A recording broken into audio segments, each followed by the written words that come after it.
Pancasila. Tahu lagunya? Saya nyanyikan lagu Garuda Pancasila. 1, 2, 3. Garuda Pancasila. Akulah pendukungmu. Patriot proklamasi.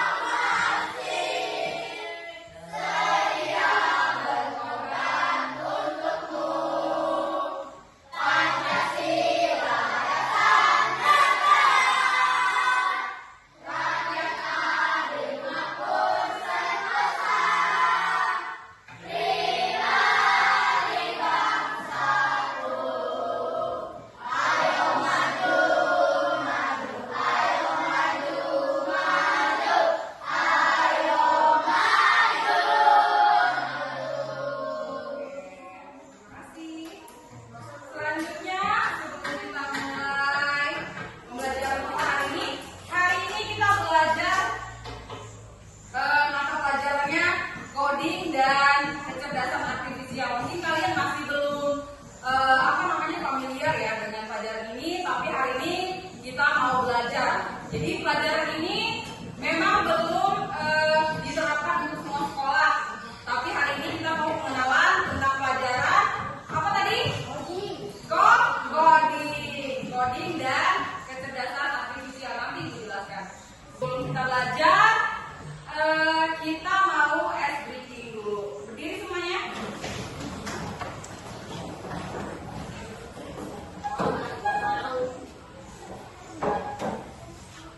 Ikuti ya.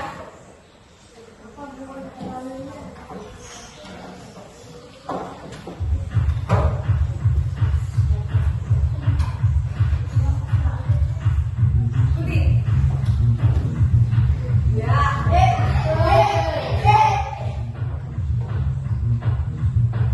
Ya.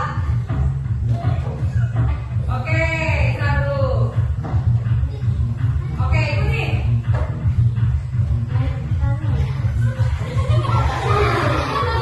Ya. Oke, istirahat dulu. Selanjutnya. Ya.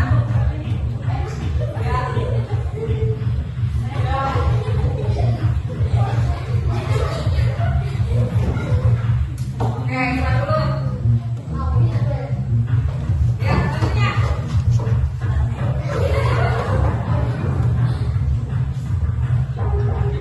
Ya. Oke, istirahat dulu. Selanjutnya.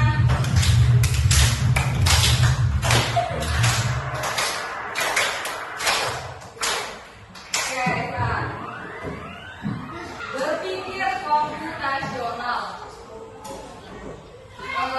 Nama pelajaran itu adalah coding dan kecerdasan artifisial ya. Nah, di dalam coding dan kecerdasan artifisial itu mempelajari konsep yang namanya berpikir komputasional. Sama-sama kita katakan apa? Tujuan pembelajaran kita atau tujuan kita mempelajari berpikir apa tadi? Komputasional. Berpikir tujuan kita mempelajari berpikir komputasional itu yang pertama kita mengidentifikasi langkah-langkah logis. Logis itu artinya masuk akal ya, dalam menyelesaikan masalah sehari-hari. Kemudian yang kedua ya, menyusun instruksi sederhana dengan urutan yang benar. Dan yang ketiga, menyusun simbol atau gambar menjadi algoritma sederhana dalam kegiatan kelompok. Nah, nanti kita pelajari itu. Berpikir komputasional itu adalah apa? Suatu metode atau cara terus berpikir untuk menyelesaikan masalah dengan menggerakkan apapun. ya, jadi sebenarnya berpikir komputasional itu adalah metode atau cara untuk menyelesaikan masalah dengan langkah-langkah yang teratur. Misalnya nih, kalau kamu mau naik tangga, kamu harus dari anak tangga dulu dari tangga yang anak tangga 1, kemudian 2, 3. Nah, itu cara kerjanya berpikir komputasional. Jadi dia bertahap 1 dulu, 2, 3, 4, 5 kayak gitu. Nah,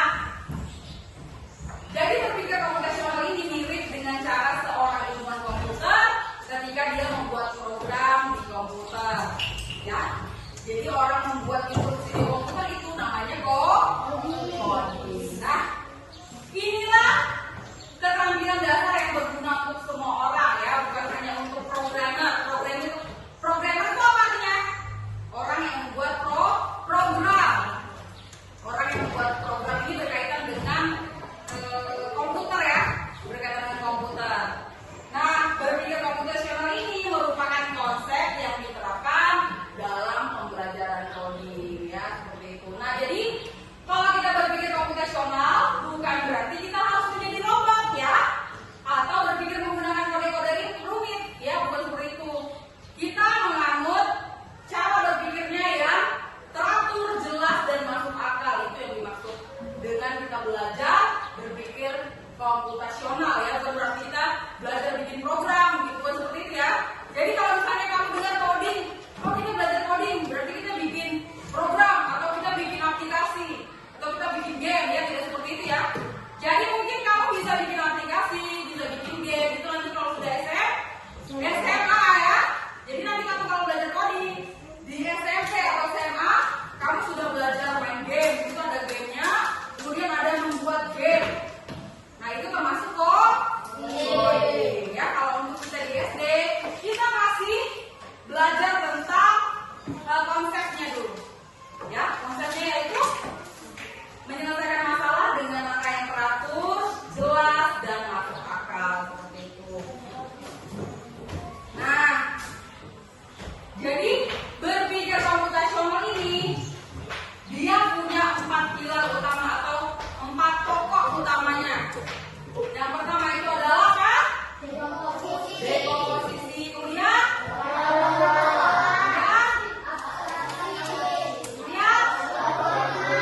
jadi ini adalah 4 pilar utama, 4 pokok utama dalam berpikir komputasional. Jadi kita akan mempelajari satu-satu. Yang pertama itu adalah dekomposisi. Nah, dekomposisi itu apa sih?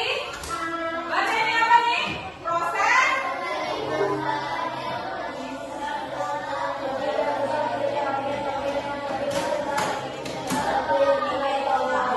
Oke, jadi dekomposisi ini artinya proses membagi masalah yang rumit dan besar menjadi bagian yang lebih kecil. Contohnya nih, dalam kehidupan sehari-hari. Nah, masalahnya adalah kamu mau membuat nasi goreng. Pasti kalau kamu pikir, aduh susah deh membuat nasi goreng gitu ya. Ada yang orang rasa begitu. Dia lihat gambarnya nih, ada lomboknya, ada telurnya. Gimana sih? Jadi kamu berpikirnya apa? Susah. Nah, jadi kalau dekomposisi, kalau misalnya kamu tadi mau buat nasi goreng, yang pertama kamu lakukan adalah kamu apa? Menyiapkan bahan. Jadi kamu memilah-milah apa sih yang harus dilakukan duluan. Yang pertama itu otomatis menyiapkan bahan, menyiapkan bahannya dulu. Yang diperlukan apa sih untuk membuat nasi goreng? Ya, menyiapkan nasinya, kemudian bumbunya, kemudian apa? Telur dan lain-lain. Selanjutnya apa? Mengiris bumbu. Kemudian selanjutnya menggoreng. Kemudian mencampur semua bahan. Kalau sudah tahu begini mudah nggak? Mudah ya. Jadi sebelumnya kamu belum tahu atau mau minta-minta, kamu rasa itu kayak susah atau sulit ya. Tapi ketika kamu mencoba, kemudian kamu mau milah-milah mana duluan nih yang dikerjakan, kamu jadinya bisa seperti itu, jadinya mudah gitu ya. Nah, selanjutnya adalah pengenalan pola ya. Nah, kalau yang tadi memilah ya, jadi yang tadinya masalah besar itu dipilah-pilah jadi masalah kecil. Nah, kalau pengenalan pola ini adalah apa ini? Sama-sama kita baca.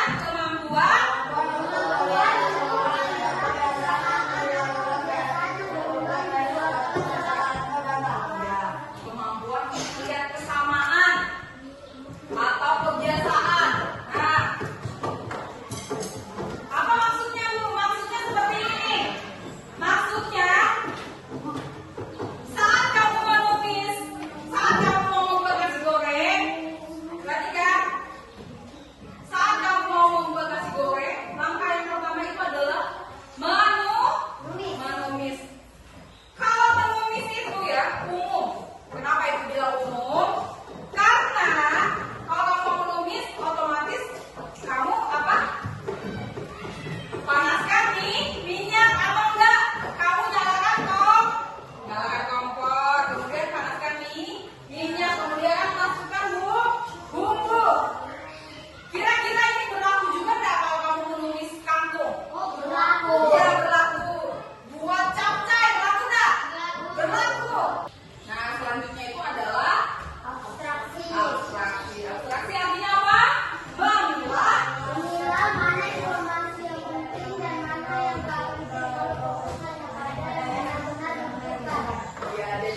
memasang sepatu.